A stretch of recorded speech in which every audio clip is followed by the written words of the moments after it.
Good day, and welcome to the Blackstone fourth quarter and full year 2025 investor call. Today's call is being recorded. At this time, all participants are in a listen-only mode. If you require operator assistance, please press star zero. If you would like to ask a question, please signal by pressing star one. If you are using a speakerphone, please make sure your mute function is turned off to allow your signal to reach our equipment. At this time, I'd like to turn the conference over to Weston Tucker, Head of Shareholder Relations. Please go ahead. Great, thank you, and good morning, and welcome to Blackstone's fourth quarter conference call. Joining today are Steve Schwarzman, Chairman and CEO, John Gray, President and Chief Operating Officer, and Michael Chae, Vice Chairman and Chief Financial Officer. Earlier this morning, we issued a press release and slide presentation, which are available on our website. We expect to file our 10-K report later next month. I'd like to remind you that today's call may include forward-looking statements which are uncertain and may differ from actual results materially. We do not undertake any duty to update these statements. For a discussion of some of the factors that could affect results, please see the Risk Factors section of our 10-K. We'll also refer to non-GAAP measures, and you'll find reconciliations in the press release on the shareholders page of our website. Also note that nothing on this call constitutes an offer to sell or solicitation of an offer to purchase an interest in any Blackstone fund. This audiocast is copyrighted material of Blackstone and may not be duplicated without consent. Just quickly on results. We reported GAAP net income for the quarter of $2 billion. Distributable earnings were $2.2 billion, or $1.75 per common share, and we declared a dividend of $1.49 per share, which will be paid to holders of record as of February 9th. With that, I'll now turn the call over to Steve. Good morning, and thank you for joining our call. Blackstone just reported the best results in our 40-year history, with distributable earnings of $1.75 a share, as Weston mentioned. This capped a record year for the firm, in which DE increased 20% to $5.57 per share, or $7.1 billion, powered by strong growth in fee-related earnings and a significant acceleration in net realizations.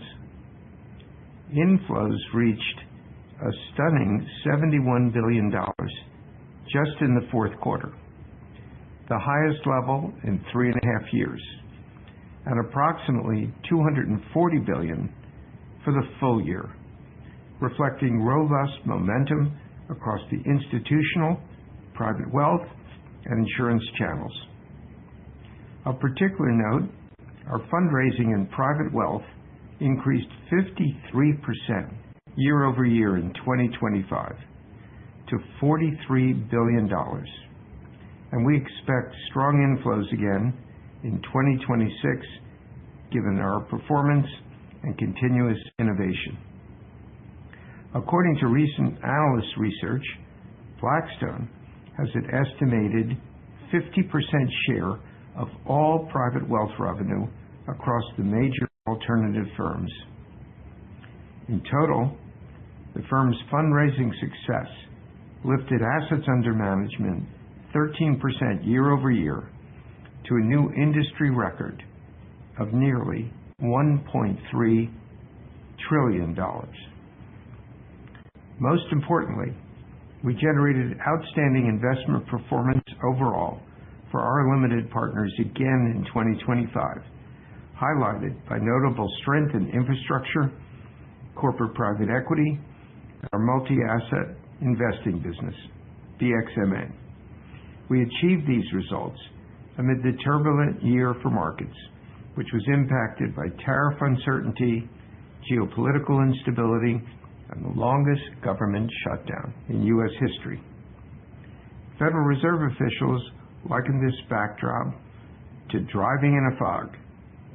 For Blackstone, a key advantage of our leading scale, with a portfolio spanning more than 270 companies, nearly 13,000 assets in real estate, and one of the largest credit platforms, is the expansive array of proprietary data it produces.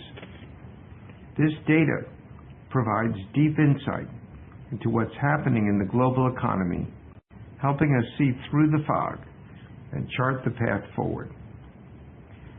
What we saw in the data was a fundamentally strong economy, underpinned by the ongoing technology and AI-driven investment boom.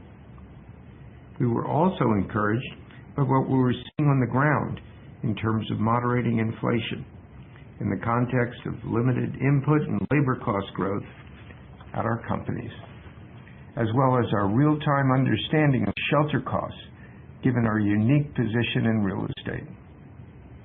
We shared these perspectives with you throughout the year, which did not always align with the consensus viewpoint. Today, there continues to be a range of geopolitical uncertainties that are impacting markets, but we remain anchored by the strong operating and capital market fundamentals we see through our portfolio. Our views on the economy and inflation have informed our investment approach, and they also led to our conviction that the deal cycle would accelerate, including a resurgence in capital markets activity. First, in terms of our investments, our data gave us the confidence to lean into key thematic areas such as digital infrastructure, including data centers, power, and electrification, private credit, life sciences, and from a regional perspective, India and Japan. These areas have been among the largest drivers of appreciation in our funds. We also took advantage of volatility in markets to sign or close 8 privatizations during the year in private equity and real estate, including in the fourth quarter, medical technology company Hologic for $18 billion. And in credit, we saw record deployment in 2025, including the emergence of an important new source of direct origination, customized, long-duration capital solutions for investment-grade corporates. We've executed multiple of these to date, and we expect to do more over time. In total, we invested $138 billion across the firm in 2025, the highest level in 4 years, planting the seeds of future value. Stepping back, the historic pace of investment taking place in the U.S. to facilitate the development of artificial intelligence, including the design and manufacture of semiconductors, data center construction, and the expansion of power generation, is the key driver of economic growth today and is creating an enormous need for capital solutions. The U.S. has long occupied a unique position in the world in terms of its innovation and economic leadership, and the investment megacycle underway in AI and power, and the expected future boost in AI-related productivity should propel U.S. economic growth for years to come. Blackstone is extremely well positioned to benefit against this backdrop, given our scale and expertise in these areas, including our ownership of the world's largest data center platform, as well as our position as a major investor in the modernization and growth of the U.S. electric grid. Turning to the acceleration in the deal cycle and capital market activity, we regularly spoke about this dynamic last year, and we're now seeing it start to materialize. IPO and M&A activity are accelerating. Deal sizes are increasing, and sponsor activity is picking up. In the fourth quarter, global IPO issuance rose 40% year over year, including a 2.5-fold increase in the United States, notwithstanding the government shutdown. Blackstone was a major contributor, with the $7.2 billion IPO of medical supply company Medline, the largest IPO since 2021, and the largest sponsor-backed IPO in history. The offering was extremely well received, with shares trading up over 40% on the first day. Medline is a perfect illustration of the power of Blackstone's private equity model at work and our ability to generate attractive returns on large-scale control deals across vintages. This 2021 transaction represented the largest healthcare buyout in history, which we completed in partnership with the company's founding family, key limited partners, and 2 other financial sponsors. During our ownership, we accelerated the company's growth, implemented multiple initiatives to drive value, and executed accretive acquisitions to expand the company's product suite and end markets. Today, Medline is a category-leading public company that is exceptionally well-positioned for continued success. Medline was Blackstone's 4th IPO globally since last summer, and our momentum continues to build. We have one of the largest IPO pipelines in our history, reflecting a diverse mix of sectors and geographies. Looking forward, the structural tailwinds driving the alternative sector, and in particular Blackstone, are accelerating. More investors are discovering the benefits of private market solutions, including in the vast private wealth and insurance channels. At the same time, we continue to deepen our relationship with institutional limited partners across multiple areas. These tailwinds, alongside the cyclical recovery underway in transaction activity, are a powerful combination for our firm and our shareholders. In closing, I couldn't have more confidence in the firm and our prospects for continued growth. Our business performed exceptionally well through the high cost of capital backdrop of the past several years, and we believe we're now moving into a more supportive environment. With a portfolio concentrated in compelling sectors and nearly $200 billion of dry powder to take advantage of opportunities, we are extremely well positioned for the road ahead. And with that, I'll turn it over to John. Thank you, Steve, and good morning, everyone. This is an exciting time for Blackstone with 3 powerful dynamics coming together. First, the deal environment has reached escape velocity on the back of moderating cost of capital. Secondly, the AI revolution is creating generational opportunities to invest private capital at scale, both debt and equity, while creating attractive gains across multiple sectors. And third, adoption of private markets continues to deepen across all 3 of our major customer channels: institutions, insurance, and individual investors. These dynamics are translating to outstanding results across the firm. Starting with our institutional business, which makes up over half of our AUM and comprised over half of 2025 inflows. We are seeing strong demand today across numerous open-ended and drawdown fund strategies. In infrastructure, our dedicated platform grew a remarkable 40% year over year to $77 billion, including over $4 billion raised in the 4th quarter, underpinned by exceptional investment performance. The commingled BIP strategy has generated 18% net returns annually since inception 7 years ago, and 2025 was one of the best years yet, with broad-based gains across digital, energy, and transportation infrastructure. Our QTS data center business was again the largest single driver of returns for BIP, as well as in real estate. Sticking with our open-ended strategies, BXMA reported excellent results again in Q4.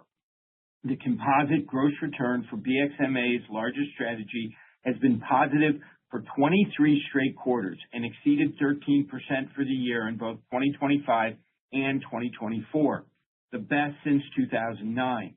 Investors are responding favorably, with $6.3 billion of net inflows for BXMA in 2025, representing the highest net fundraising in nearly 15 years, and lifting AUM 14% year over year to a record $96 billion.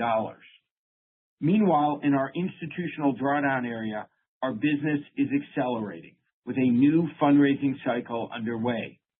We've held initial closings of $5 billion for our new PE secondaries flagship, targeting at least the size of the prior $22 billion vintage, with another major close expected in the coming weeks. Our secondaries platform saw a record year of deployment in 2025, and we see strong growth ahead, fueled by the ongoing expansion of private markets. In corporate private equity, we've raised over $10 billion to date for our next Asia flagship, compared to approximately $6 billion for the previous vintage, and expect to reach over $12 billion.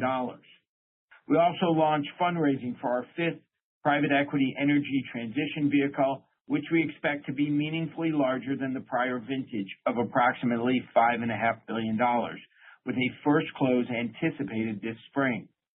Rising demand in the power and electrification ecosystem is creating enormous deal flow in this area, and our currently investing vintage is approximately 80% committed only a year and a half after launch. In Q4, we also held closings for the new vintages of our tactical opportunities, GP stakes, and life sciences vehicles. And in credit, we raised an additional capital for our fifth opportunistic strategy, bringing it to over $7 billion with a target of $10 billion. There's no question that institutional investors remain the bedrock of our firm. Diving deeper into credit specifically, our platform overall continues to see extraordinary momentum. We now manage $520 billion of total assets across corporate and real estate credit, up 15% year over year. Inflows exceeded $140 billion in 2025, with strong fundraising across the institutional, insurance, and private wealth channels.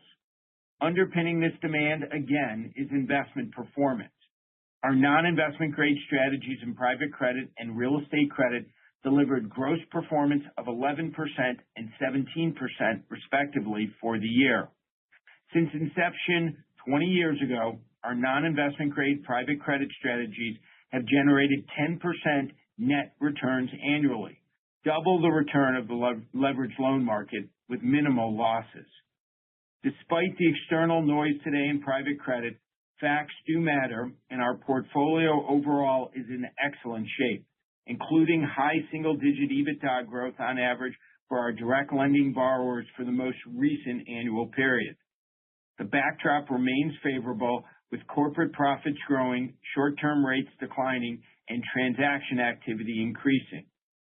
At the same time, we're benefiting from the massive secular shift underway towards investment-grade private credit, which we believe is in the earliest stages. We now manage $130 billion in this area, up 30% year over year. Our farm-to-table approach, which brings clients directly to borrowers and is designed to create a structural premium to liquid fixed income, is really resonating. Why is investment-grade private credit growing so quickly? Two main reasons. First, corporate investment-grade bond spreads are at their tightest level since 1998, and we've been seeing insurers and now some pensions and sovereign wealth funds looking to earn materially higher spreads at the same or lower risk levels. Second, the build-out of AI infrastructure requires a massive amount of private debt capital for the construction of fabs, energy supply, and data centers. Turning to the insurance channel specifically, our AUM grew 18% year over year to $271 billion. This remarkable growth is happening without taking on any insurance liabilities. Investors are responding particularly well to our open architecture model and the value we deliver. We placed or originated $50 billion of credits for our private IG-focused clients in 2025, which generated approximately 180 basis points of incremental spread versus comparably rated liquid credits. These results are more important than ever in an environment of tightening yields. Moving to the individual investor channel, where we are uniquely positioned given the breadth of our product lineup, our performance, and the power of our brand. Our AUM in private wealth grew 16% year over year to more than $300 billion and is up threefold in the past 5 years. In Q4, our total sales in the channel exceeded $11 billion, up 50% year over year. BCRED led the way with gross sales of $3.3 billion, while net inflows were $1.2 billion. For the full year, BCRED reported record gross sales of over $14 billion, powered by investment performance, with 10% net returns annually since inception 5 years ago, almost entirely comprised of current income. Our private equity flagship in this channel, BXPE, has also generated outstanding performance, achieving an annualized net return of 17% since inception. BXPE has grown to $18 billion in only 2 years, with its broad-based approach to our expansive private equity platform. Our infrastructure strategy in private wealth, BXInfra, is approximately $4 billion only 1 year after launch, with strong performance out of the gates. And BREIT delivered terrific results in 2025, underpinned by a net return of 8.1% for its largest share class, nearly 3 times the public REIT index. BREIT's portfolio position continues to drive returns, including its significant exposure to data centers. In private wealth, as with the rest of Blackstone, our relentless focus on investment performance gives us the license to innovate, and our innovation is accelerating. We expect 2026 to be our busiest year yet in terms of product launches, as we stated previously. Blackstone has led the evolution of the private wealth market to date, and we expect to lead it in the future. Turning to real estate, where we've been navigating the early stages of the sector's recovery. We said the cycle was bottoming 2 years ago, but that the recovery wouldn't be a straight line. Since then, U.S. private real estate values have been slowly improving. However, since the interest rate cycle began approximately 4 years ago, real estate values are still down 16% compared to an increase of 75% for the S&P 500. We think real estate has plenty of room to run. We've taken advantage of choppy investor sentiment to lean into deployment, investing or committing over $50 billion in real estate since the cycle trough 2 years ago, including our commitment in Q4 to privatize Alexander & Baldwin, an owner of high-quality grocery-anchored shopping centers and warehouses in Hawaii. The gradual pace of the recovery to date has meant our real estate funds in aggregate saw limited appreciation in 2025, notwithstanding BREIT's strong performance. That said, we do see a number of positive signs which point to a better year ahead.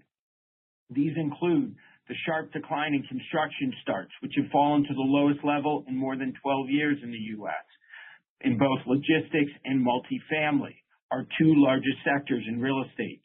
Continued growth in debt availability and declines in the cost of debt, a pickup in transaction activity, and now an improvement in logistics demand, with our U.S. platform reporting record leasing activity in Q4. At the same time, our exposure to data centers continues to be a source of strength, as does real estate credit. We remain highly optimistic about the direction of travel for our real estate business. In closing, we enter 2026 with tremendous momentum. Our clients are growing their commitments to us across channels. We are actively investing that capital in compelling thematic areas, and realizations have begun to accelerate. Blackstone's performance-driven, capital-light, brand-heavy model continues to deliver for shareholders. And with that, I will turn things over to Michael. Thanks, John, and good morning, everyone. The firm's fourth quarter results represented an outstanding finish to a record year. I'll first review financial results and will then discuss investment performance and the forward outlook. Starting with results. The fourth quarter represented the best quarter of distributable earnings per share in the firm's history, as Steve highlighted, and one of the three best quarters of fee-related earnings. First, in terms of FRE, which reached $1.5 billion in Q4, or $1.25 per share. Management fees increased 11% year-over-year to a record $2.1 billion, underpinned by 10% growth in base management fees and a 27% increase in transaction and advisory fees.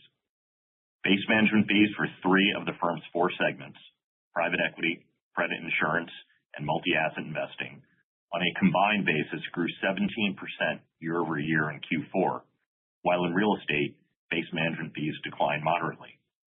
Fee-related performance revenues for the firm totaled $606 million in the fourth quarter, generated by a broad range of professional strategies led by BREIT, as well as BCRED and BXPE. The year-over-year comparison reflected the crystallization of over $1 billion of these revenues in our institutional infrastructure business in last year's fourth quarter, related to 3 years of accrued gains.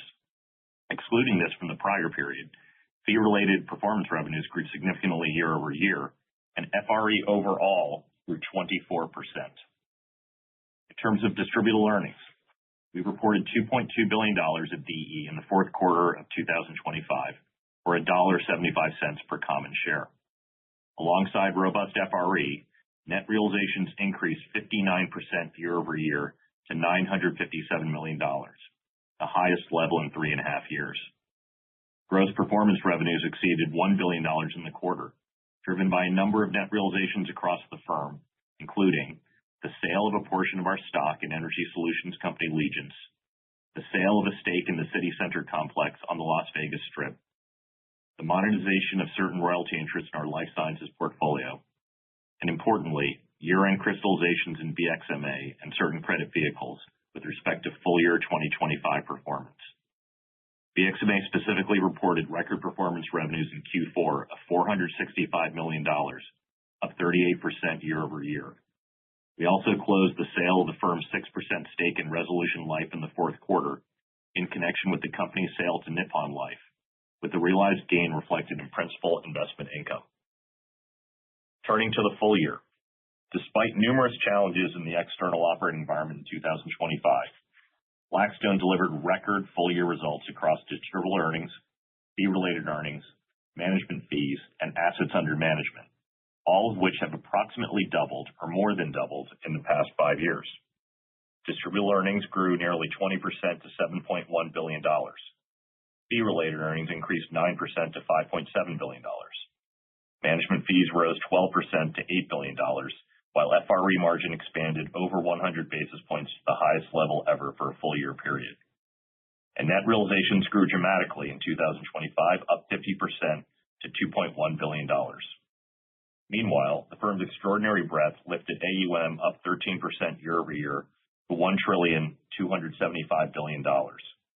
At the same time, all of our key operating metrics accelerated in 2025. Inflows, capital deployed, total fund appreciation, and realizations. Net accrued performance revenues on the balance sheet, or store of value, increased 7% in 2025 to $6.7 billion. The foundation of future value for the firm continued to expand, even as the pace of monetizations increased. And all of this during a period where the significant underlying earnings power of our real estate business has yet to reemerge. The fundamental driver of this positive momentum is, of course, investment performance. Our funds overall delivered strong returns in the fourth quarter and in 2025. Infrastructure led the way with 8.4% appreciation in the quarter and a remarkable 24% for the full year.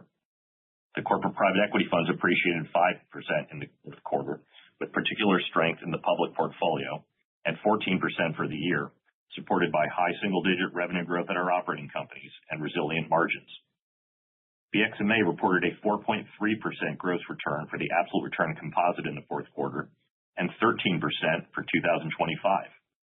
BXMA has delivered positive composite returns for the last 23 quarters, as John noted, and in each of the past 33 months, which is driving strong inflows and the segment's fifth consecutive quarter of double-digit year-over-year AUM growth in the fourth quarter. In credit, our non-investment grade private credit strategies reported a gross return of 2.4% in the fourth quarter and 11% for the full year. reflecting stable underlying credit performance. In our $160 billion plus global direct lending portfolio specifically, realized losses were only 11 basis points over the last 12 months.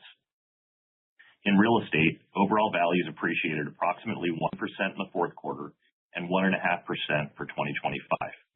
In Q4, continued significant strength in data centers was partly offset by headwinds in certain areas, such as life sciences office and UK student housing. In total, our real estate portfolio remains well-positioned, with 75% of our global equity holdings concentrated in data centers, logistics, and rental housing. Three sectors supported by very positive long-term fundamentals, as John discussed. At the same time, our real estate credit business continues to report outstanding performance, with our non-investment grade funds appreciating 17% for the full year, including 2.8% in the fourth quarter. Moving to the outlook, the firm is advancing with significant momentum across multiple drivers. We expect management fees to continue on a strong positive trajectory in 2026, underpinned by robust growth in the private equity, credit and insurance, and multi-asset investing segments, with real estate management fees consistent with Q4 levels in the near term, along with a strong contribution from our capital markets business in 2026. Meanwhile, the continued expansion of our platform and perpetual capital strategies overall is widening the aperture for generating fee-related performance revenues.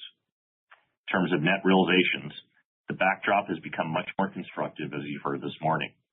While we will not have the one-time benefit of the sale of our Resolution Life stake and our software platform Bistro, we expect a strong year ahead, particularly with respect to our drawdown fund business, with activity building as we move through the year. Overall, our embedded value and realization potential are significant, and we are very optimistic in the multi-year outlook for them. So in closing, in 2025, the firm delivered robust financial performance in the face of a complex external environment. And as we look forward, with powerful structural tailwinds and multiple engines of growth, we strongly believe the best is yet to come. Thank you for joining today's call. We'd like to open it up now for questions. Thank you. As a reminder, please press star one to ask a question. We ask you limit yourself to one question to allow as many callers to join the queue as possible. We will take our first question from Craig Siegenthaler with Bank of America. Good morning, Steve, John, Michael. Hope everyone's doing well. Our question is on the record IPO pipeline. So what sectors and industries will you be leaning into? Will some of that spill over into real estate, or is it too early? And as you hand limited partners cash back at a blended MOIC of 2 times, can you talk about the second order effect it will have on fundraising as LP liquidity profiles rebound? Thanks, Craig. I would say it will be mostly concentrated in the corporate space, just because obviously the fundamentals there are strong, the market is open. I think it will be broad-based, but obviously there is a lot of focus around energy and electricity and some of the picks and shovels around that. But in general, as we saw with Medline, high-quality companies are getting a good reception. I do think it will be more U.S. focused, but I think we'll do a number of things in India, and that's a place where we'll see probably more real estate activity as well, just because of the underlying health of that economy and that IPO market. Europe is slower, but it feels broad-based to us and getting better. And as I said on TV a little earlier, it feels like 2013-14, where you had that 4 or 5 year hibernation period. The markets reopened, and we took a bunch of companies public. And that's the way it feels today. And the fact that Medline and Legence and a couple of companies we've taken out have performed so well for shareholders, I think that's a very good sign. So we do have a lot of confidence. In terms of what it means for our customers, yes, as they get capital back, as they get gains back, it makes it easier for them to allocate more capital to us. It does get that flywheel going again. This is a very positive sign. I think we forget sometimes that the last 4 years has been an abnormal period, that M&A and IPO activity have been well below historic levels, and we're moving back towards more historic level of activity, and it's a very positive sign for our business. It helps, obviously, with transaction fees. It delivers returns. Generally, we're giving these things out at higher levels than carrying value, and it gives the investors more capital in their pockets to redeploy. So it's a very good virtuous cycle for us, and we're excited to see the IPO market coming back like it is.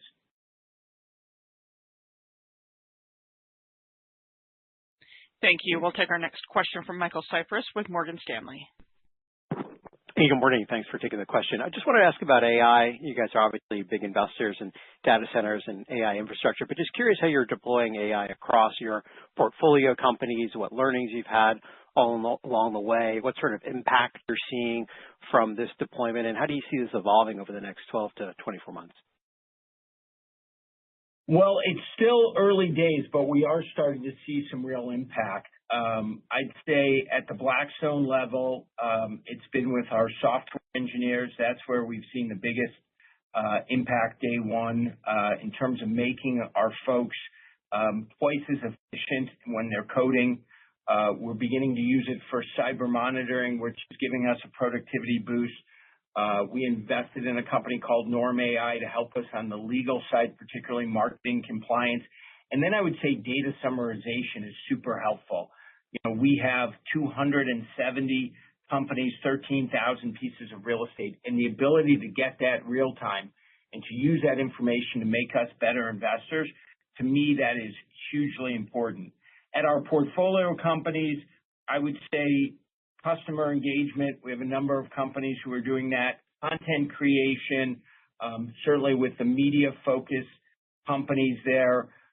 Rules-based businesses, again, legal, accounting, transaction processing.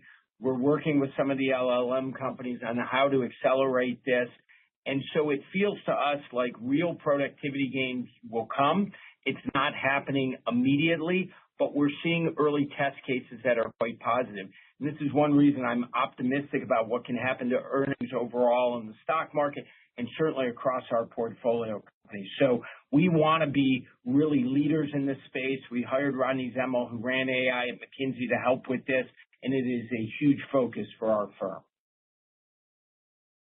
Thank you. We'll take our next question from Bill Katz with TD Cowen. Great. Thank you. Good morning. Just so curious, just coming back to the retail opportunity, certainly appreciate the big picture and your market share. One of the biggest pushbacks is as rates continue to work their way lower, the relative appeal of income-oriented vehicles is going down. So I was wondering, A, what are you hearing on the evolution of in the wealth market, and how would you be positioned if that trend were to continue? And maybe you could break that down in terms of maybe fleshing out your activity level you mentioned in your prepared remarks for 26, and what it might mean for products, geography, or incremental distribution opportunities. Thank you. Thanks, Bill. I think the place to start, of course, is the breadth of offerings we have. So one of the great things about our firm is we obviously have income, we have products that are income and growth, and we have growth-oriented products. So the fact that we have a very large-scale private equity vehicle, we've got this just starting out infrastructure vehicle, we have real estate, obviously we have credit as well. That's powerful if investors start to shift a little bit. But I think it's worth noting that I think the appeal of let's say, private credit is not just about absolute returns. It's also very much around relative returns and the return premium we can generate. So in the fourth quarter, our institutional investors in credit, we had record fundraising with them because of that premium, both in non-investment grade and investment grade. And if you think about when we started, for instance, BCRED, base rates were close to zero at that point, and yet we had significant flows. So the key to us, and if you look at what we've done in direct lending, let's say over 20 years, we've consistently outperformed what the leveraged loan and high yield market offers. That's why I think these products can continue to do quite well. Yes, there may be a little less demand for these at the margin because of lower absolute rates in the wealth channel, although the institutional clients are actually leaning more into the space now. And at the same time, obviously, equity-oriented products benefit in a meaningful way lower rates. And I think one of the great things about our firm is we have the ability to capture that benefit across a wide range of equity products and things we own, both on the individual investor side and the institutional side. We'll take our next question from Alex Blostein with Goldman Sachs. Hey, good morning, guys. Thank you for the question. John, I was hoping you could unpack a little bit what's going on in direct lending, both on the wealth side and the institutional side. On the one hand, obviously, we saw redemptions pick up, not surprisingly, last quarter.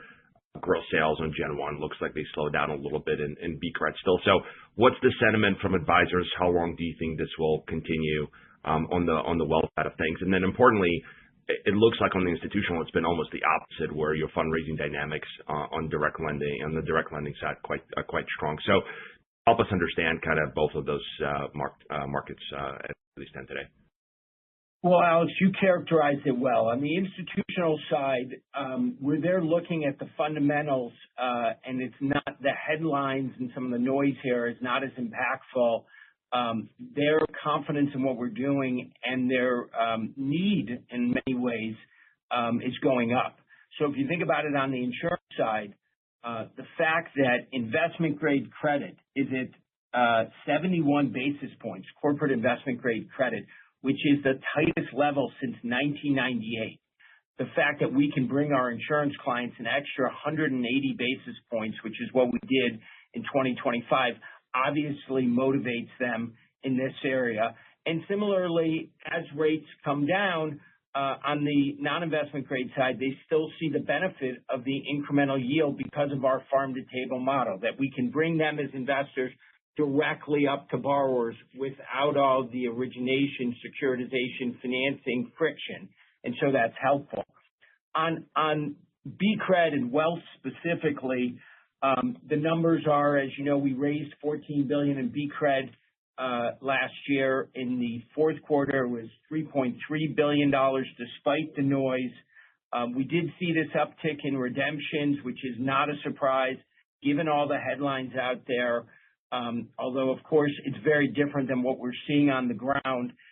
In reality, yes, there will be losses in non-investment grade credit. The key, of course, is your portfolio healthy? Last year, we saw actually high single-digit growth in the EBITDA of our borrowers. The loan-to-values are sub 45%, and rates are coming down. So the credit metrics are healthy. The key remains, can we deliver a durable premium to what you can get in liquid credit? And that we feel very confident. In terms of, sort of outlook, we'll have to wait and see on the redemption front over time, but I think performance will be a key driver here on that.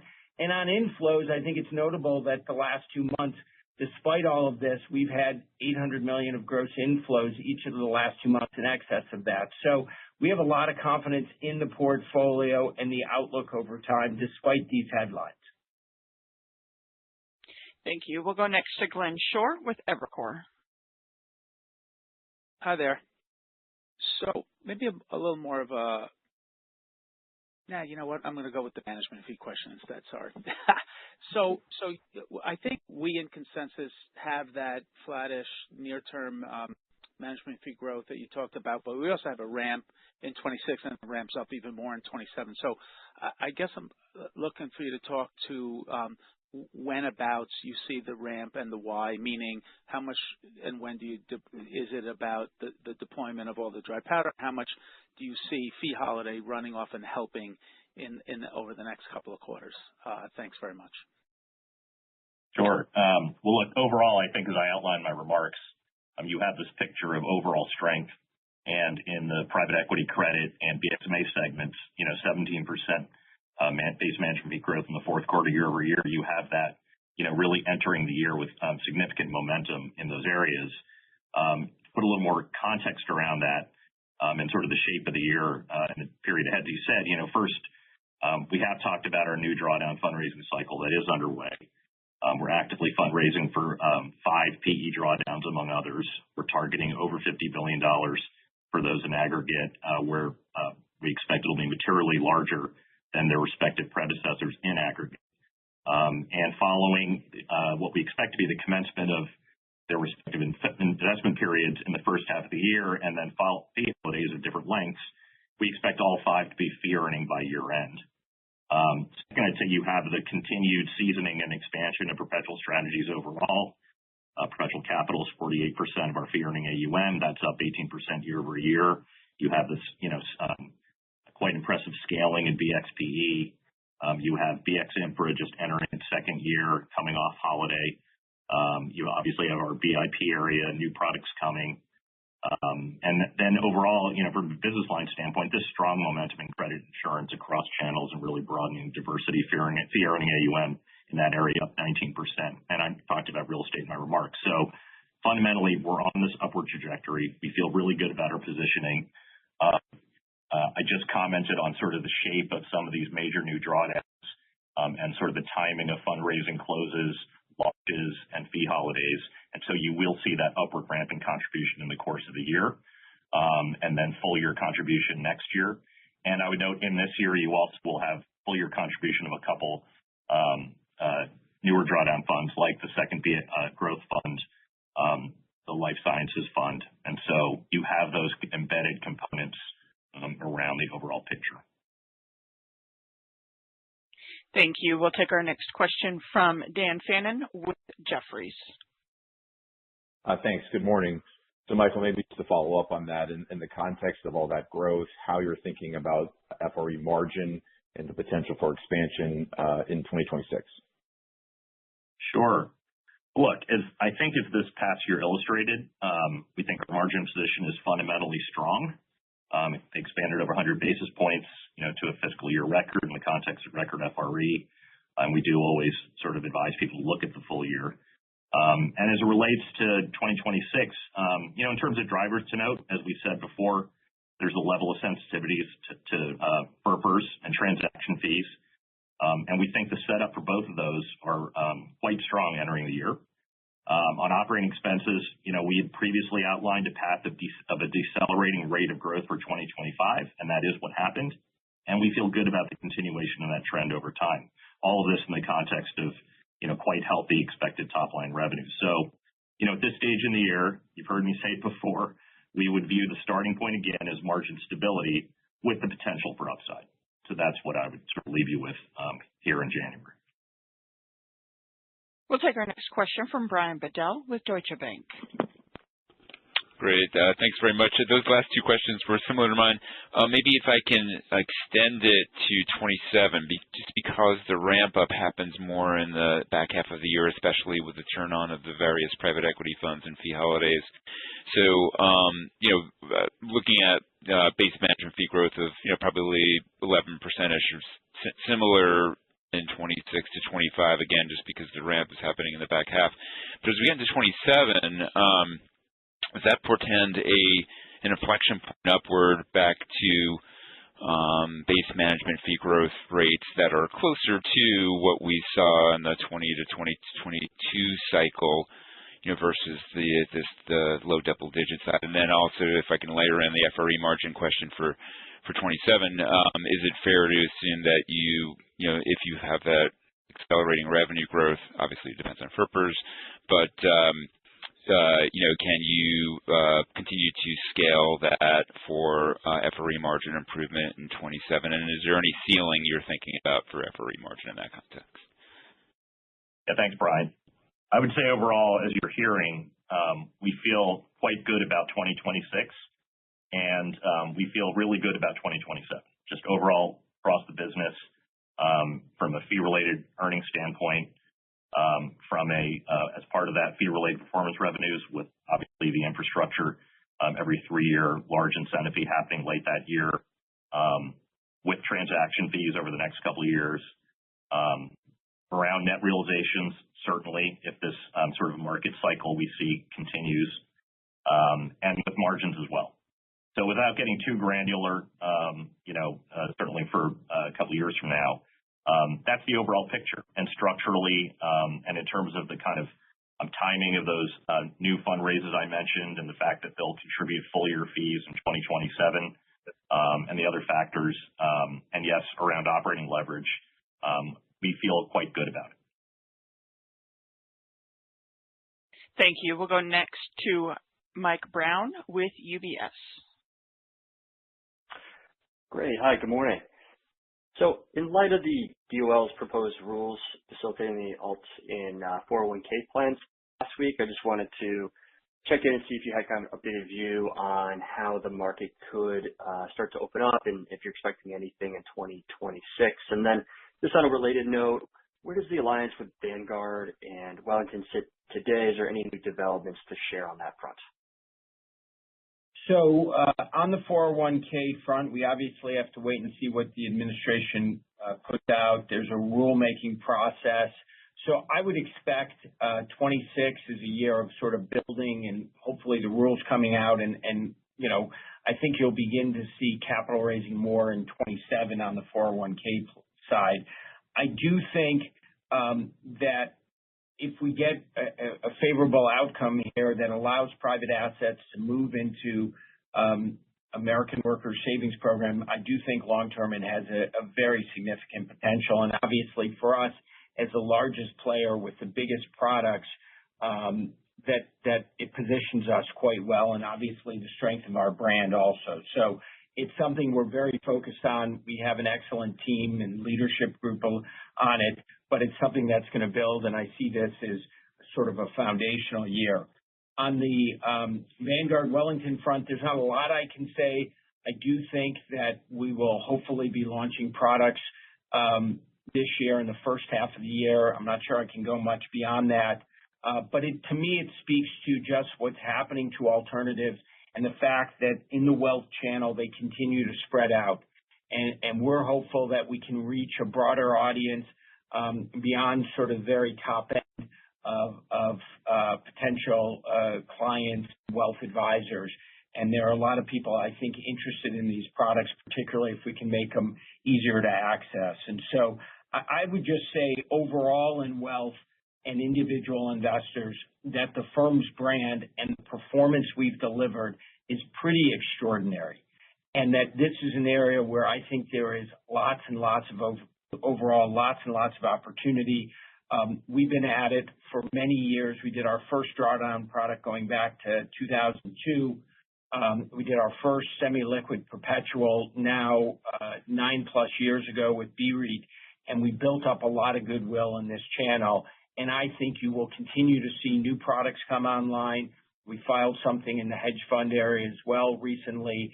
I think you'll see us continue to deliver for these customers and continue to expand. And what's nice about this AUM, as you know, is it's in this perpetual format. It tends to stick for long periods of time and compound. So we have a lot of optimism, and it's on multiple fronts within this wealth and retirement area. Thank you. We'll take our next question from Brennan Hawken with BMO. Good morning. Thanks for taking my question. In the perpetual wealth management strategies, what does the AUM base look like across geographies?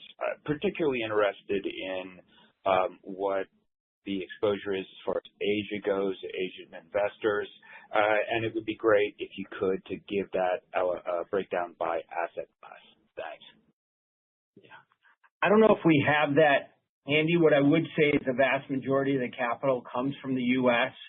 and within Asia. I think the next biggest market for us globally is Japan, which is a market that obviously has long-term stickiness. And then we've had recent great success in Canada. We do have an investment base in Hong Kong and Singapore, and we're spreading out around the globe. But it continues to be a U.S. dominated business with Japan now a strong number 2 for us. We'll take our next question from Brian McKenna with Citizens. Great, thanks. So just a bigger picture question for me. As Blackstone has become bigger and bigger over the years, I mean, there's been some questions from time to time around your ability to keep generating strong outperformance. But if you look at your results over the past year, I think you could argue that fundamentals are only accelerating here, and then performance across most of the businesses is only getting better. I think this is a great example of why scale is so important in the industry. But as the company continues to grow from here, how do you make sure you continue to deliver for your investors and then also make sure you're preserving your culture across the firm? It's a great question. I would say we have a fierce drive at this place that starts with Steve at the top and a desire to deliver for our customers. The reason we've grown so much over 40 years is because we haven't lost sight of true north, which is delivering returns for our customers. And so for us, what we're utilizing is the enormous scale advantages in terms of insights coming from our companies, our real estate and infrastructure, and translating that into deployment of capital. And so you've seen this thematic push into AI infrastructure, both digital and energy infrastructure. You see this in geographically the big focus we've had in India, probably as the leading foreign investor there in private equity and real estate, our push into Japan as well, which has paid off for us so well in Asia overall, our focus on secondaries and GP stakes and our knowledge of alternatives, using that to translate into terrific returns. Obviously, our enormous scale in real estate, which is a competitive advantage, and in credit, doing this on an asset-light basis, just based on our relationships with clients and the ability to write these very large checks allows us, in our minds and in the numbers, to outperform. So I know everyone's always like, oh, larger is worse. I think in this environment, having more scale and more data is a meaningful moat. And we are trying to capitalize that for our investors each and every day. There is a very much of an entrepreneurial spirit in this place. There is a fierce sense of urgency and desire and will to win, and none of that is going away. And so I think the key thing to look at is we raised $71 billion of inflows in a quarter, $239 billion in a year, in what has still been a pretty tough environment, real estate lagging, the M&A and IPO market's not quite open yet, and look at what we're doing. So we think the future, as the world normalized, cost of capital comes down, you have what's happening in the AI world, economy growing faster, productivity picking up, and us investing in sectors we really like. We think that will really get this flywheel going, which is why you hear this optimism on the call. We'll take our next question from Ben Budish with Barclays. Hi, good morning, and thank you for taking the question. I wanted to follow up on some of the discussion on the exit environment. I hear the optimism around the IPO opportunity in particular, but I'm just curious if you could comment a little bit on what you're seeing regarding, financial and strategic sponsor-backed M&A. What does that mean for the near-term pipeline? I think your commentary about the ramp is more predicated on the IPO cycle just taking some time, despite the growing pipeline. But how are you thinking about other types of M&A? What should we expect maybe in the next couple of quarters? How should we be thinking about that? Thank you. Well, the strength in the stock market is certainly helping. We announced a defense contracting business that we sold in the fourth quarter, which was maybe it was early this year, maybe in the last couple of weeks, ARCA that we sold, and that was from a strategic. We do see strategics now, given the strength of their stocks and the fact that the regulatory environment is much more conducive for M&A. There's more confidence as we've sort of normalized the approach in terms of evaluating antitrust issues. That's been very helpful. So I would expect a mix. IPOs are obviously helpful for a number of these companies, but I think we will see strategics. There was an announcement this week on the stake side where a large manager bought a smaller credit manager that we had a stake in. Again, that reflects an M&A environment that's improving. So I think it's fair to say it's on both sides. And then on real estate specifically, we did see a 21% increase in overall M&A activity in real estate. We talked about the strength in logistics. We've seen some of the stocks on the screen start to pick up. I would not be surprised as you start to get momentum in that space, particularly as you move towards the latter half of the year, you'll see a pickup there as well. So we did lean a lot into the IPO story, but I do think M&A and strategic sales will be there, and they'll continue to be financial buyers for some assets as well. Thank you. We'll take our next question from Steven Chubak with Wolfe Research. Hi, good morning, and thanks for taking my questions. So I wanted to ask on the outlook for eCred flows. You cited the $700 million of equity raise in 4Q. Those flows appear to be accelerating. Was hoping you could speak to what the reception has been for the product, how you're approaching marketing the offering given just a more complex regulatory apparatus in Europe, and As you think about your North Star, whether BCRED is a reasonable paradigm to anchor to as you think about how much this could scale over a longer horizon. Well, we're excited about the eCred product. Direct lending in Europe is a compelling area. The spreads are wider. The loan to values are lower. We've had a product that has delivered 10% inception to date returns in a lower rate economy in Europe. It is a harder place to distribute product because of the regulatory matrix that exists in Europe, but we are beginning to get more and more traction. Some of the new structures that have come out in the UK and on continental Europe, we believe will make it easier. And the fact that we've delivered this consistent performance. So I think this is a product that could scale. You know, it's not the size of the US market, so I wouldn't have those kind of expectations, but certainly it's gone from raising, you know, single digit dollars or euros. Now, as you pointed out, 700 million in a quarter, and we have real positive momentum there. So it's an example, again, of the strength of our platform and the way it's globalizing and the growing receptivity to private assets, not only in the U.S., but around the world. And so this is one where we're going to just keep focusing on it, keep delivering strong returns, and I think it can consistently grow. Thank you. We'll take our next question from Ken Worthington with JP Morgan. Hi, good morning. Thanks for taking the question. Curious how you see the deployment opportunities developing in real estate this year, particularly core versus opportunistic. And you've got plenty of capital still in the latest flagship BREP funds. How does the deployment pipeline look for those funds this year? Well, I'd say it's been a little bit lumpy. We've done some big things. We said here we've deployed across the whole real estate platform the last 2 years, $50 billion. But, you know, sellers generally are a bit reluctant because people obviously want to see higher prices, want to see the sector recover. I think you'll continue to see us find some big things to do. I think we'll continue to invest in AI infrastructure and data centers in the space. I think we'll continue to look for privatizations because certain parts of the public real estate market are lagging. And then as values start to move up again and sellers become more motivated, I think we'll see transaction activity pick up. It's still very low relative to historic levels. And again, this is an asset class that's not going away.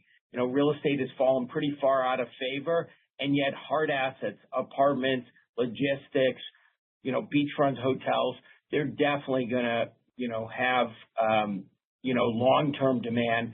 I would say I think the focus for us initially will be more on the opportunistic side, but over time here, I think you'll see more and more transaction activity. We'll take our next question from Arnaud Giblat with BNP. Yeah, good morning. I was wondering if you could carry on the real estate side. Could you talk a bit more about the outlook for performance in multifamily? I mean, I heard what you said with regards to the very low levels of new starts and potential from rate cap improvements bleeding into performance. But I was just wondering if you could develop a bit more. What are the drivers you see that could help performance in multifamily? Thank you. You know, what we've seen in multifamily in the U.S. has been pretty slow growth, in some cases modestly negative, but pretty flat the last couple of years as the absorption of construction and slower job growth just basically led to a relatively flat market. I think the good news sign goes back to this supply dynamic, which is, you know, the starts are now down 2/3 from their peak.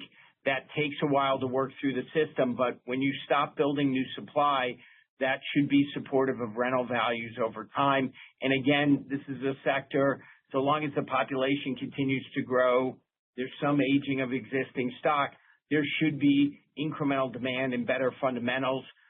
We have seen an improvement over what we saw versus, 6 months ago, 12 months ago. And again, the cost to own remains pretty high, which is pushing people into the rental area. So I would say overall, logistics is clearly in a better position today, which is our biggest asset class. Multifamily in the U.S., our second biggest area, is beginning to show some better signs, but that lack of new supply combined with a healthy economy should create a favorable dynamic as we work through this year. Our next question comes from Patrick Davitt with Autonomous Research. Hey, good morning, everyone. You talked about the increased demand for IG private credit, but mostly from institutional pools, as it seems like retail demand for those strategies has been slow to develop, just looking at BMAX and similar products from other managers. Do you think the relative yields of returns are too low relative to other products on the market, or is it something else? And then I guess looking forward, given your discussions and education process with distributors, do you see a path to a meaningful uptick there as that process plays out? Thank you. So what I would say on the individual investor side, there clearly is more attraction to higher yielding products on credit relative to the institution who are just looking at a pure fixed income replacement. But I do think over time, these things will evolve. I mean, if you think about the evolution of alternatives, they really started at the highest level with, private equity and real estate private equity. And over time with institutions have also migrated into infrastructure and real estate and performing credit, non-investment grade, now investment grade. I would guess as alternatives mature over time and they're more and more accepted, you'll see a similar path. It may not happen overnight, but they won't just think about, I'm going to do an alternative just because I'm going to get a double-digit return.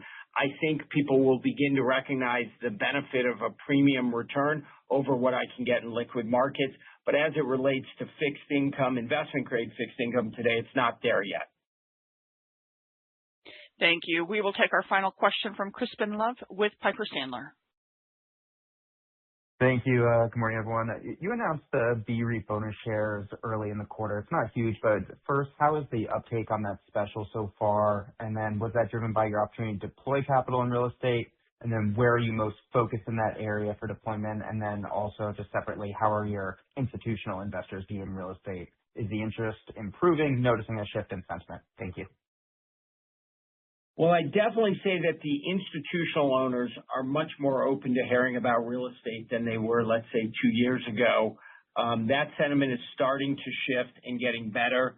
On the individual side, we have seen some uptick in BREIT over the last year, but it's been modest.